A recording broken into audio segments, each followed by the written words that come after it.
Good morning and thanks for joining us for this special report as our news team continues to track the weather system currently impacting the island. I'm Herman Green.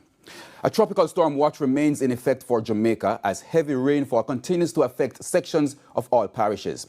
This means that tropical storm conditions continue to pose a possible threat to Jamaica. Now, a flash flood warning is also in effect for low-lying and flood-prone areas of southern and eastern parishes, including Westmoreland, St. Elizabeth, Manchester, Clarendon, St. Catherine, Kingston, St. Andrew, St. Thomas, Portland, and St. Mary. A flash flood watch remains for other low-lying and flood-prone areas across the island. At 7 this morning, potential tropical cyclone number 22 was about 295 kilometers or 183 miles southwest of Negril Point or 325 kilometers, 200 miles west-southwest of Kingston, Jamaica. Now, the system is moving towards the northeast near 10 miles per hour, and this motion is expected to continue with increasing forward speed through the weekend. The center of the system is expected to move across Jamaica later today and over southeastern Cuba, the southeastern Bahamas, and the Turk and Caicos Islands on Saturday. Maximum sustained winds are near 55 kilometers per hour or 35 miles per hour, with higher gusts expected. Some strengthening is forecast during the next couple of days, and the disturbance could become a tropical storm later today or tonight. The potential tropical cyclone remains poorly organized. However, it is expected to produce 200 to 300 millimeters, which is 7 to 12 inches of heavy rainfall and strong gusts and winds across Jamaica today, especially over southern and eastern parishes. This will result in flooding in affected areas, and landslides are also likely. All small craft operators, including fishers from the Keys and the Banks, should by now be in port and are urged to complete their necessary safety precautions without delay. Now, with this system being developed halfway through November, 15 days in the hurricane season, speaking on Power 106 a short while ago, head of the weather branch, Rowan Brown, has explained the development of the system so close to the end of the 2023 Atlantic hurricane season. So at 7 a.m. this morning, even though it is a broad area of showers and thunderstorm, the disturbance is centered somewhere about 16.8 kilometers north or 79.6 degrees west.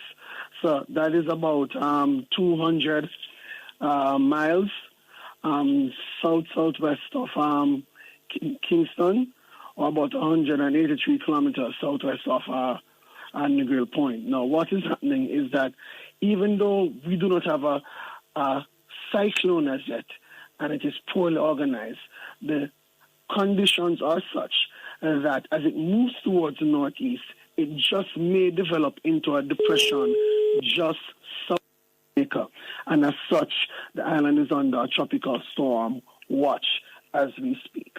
Now, it doesn't matter where across the island you are, you should be getting heavy showers and thunderstorms for the rest of the day.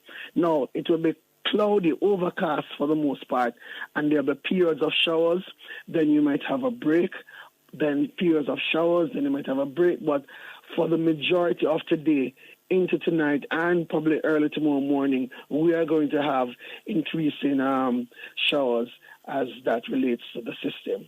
Again, it is poorly organized at this moment in time, but the environmental conditions are such that it could move towards us and become a tropical depression just south of Jamaica. So again, the system is located at 16.8 degrees north, 79.6 degrees west, about 295 kilometers or 183 miles southwest of Negril Point, or 325 kilometers or 200 miles west-southwest of Kingston, Jamaica. So as it is now, heavy rainfall, thunderstorms. So if you're living in a low-lying and flood-prone area, you should have already made your preparations to move just in case you have flash flooding, right? And the ODPEM has sent out those messages already. And the significant thing is the heavy rainfall. But as the system moves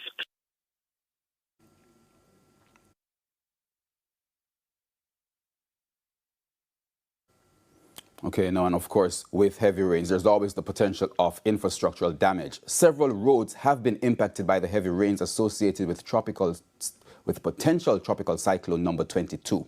Our reporter O'Shane Masters spoke with communications manager at the National Works Agency, Stephen Shaw, earlier. All right, so I'm now joined by the communications manager with the National Works Agency, Stephen Shaw. Stephen, the weather is out there right now. Can you tell us what is happening with our roads? We are continuing to get updates from the parishes. We are having rainfall right across the country. We have gotten reports from some of the parishes of roads being impacted. In Portland, for example, the road from Fellowship to Berrydale is now impassable near the community of Rock Hill. It is being impacted by fallen trees and landslides. In St. Andrew, the road from Cooper Ridge to Guava Ridge is blocked in multiple locations at Guava Ridge and Violet Bank. We also have had reports of blockage on the Penfield Road. We have had elsewhere in St. Andrew, corridors being reduced to single lane to include that from Havendale to Guava Gap, Golden Spring to Mount Airy, and Woodford to Maryland. In St. Mary, we have the road from Orocabessa to Little Bay being impacted by boulders, and this has effectively reduced the corridor at the location to single lane. And I must say that this is part of the North Coast Highway. There is the potential for more rockfalls in that space, and so I would wish to say to persons that they should exercise extreme caution in using the particular corridor at this time.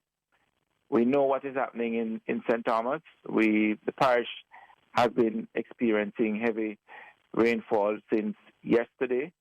We have had flooding reported in some of the areas to include Port Morant, in License, and in the Bath area. We did some work yesterday to relieve some of those areas from flooding, and that was successful. But we want to advise persons to exercise extreme caution in using the corridors out there. As you mentioned, St. Thomas, we got reports of about 9 to 10 persons being trapped at the Horder Crossing. Can you give us an update regarding that? That is something that I'm also aware of, and the ODPM, they are treating with that situation as the emergency agency. But I can say in terms of the Bogwalk Gorge, that has been closed, and so we are advising persons not to attempt to use it. The gates have been closed, and we know what happened last time we did that. Persons went there and removed the gates. We don't want a repeat of the situation this time around. Okay, and overall, your assessment and your charge to Jamaicans? We expect that things will get a little bit more testy because the Met Office is predicting that the rainfall will intensify later on in the day. And so we expect that more reports are going to be coming in. I would say to persons, if you don't have to leave where you are over the next few hours, you should stay put, especially where we know there are challenges with either landslides, rockfalls, or flooding. You know, exercise extreme caution in taking care of yourself and your property. All right, Mr. Shaw, thank you so much for joining us. Thank you. All right, thank you. O'Shane Masters there with that interview. Now, in addition to infrastructural damage, there's also the threat of potential injury or loss of life. The Office of Disaster Preparedness and Emergency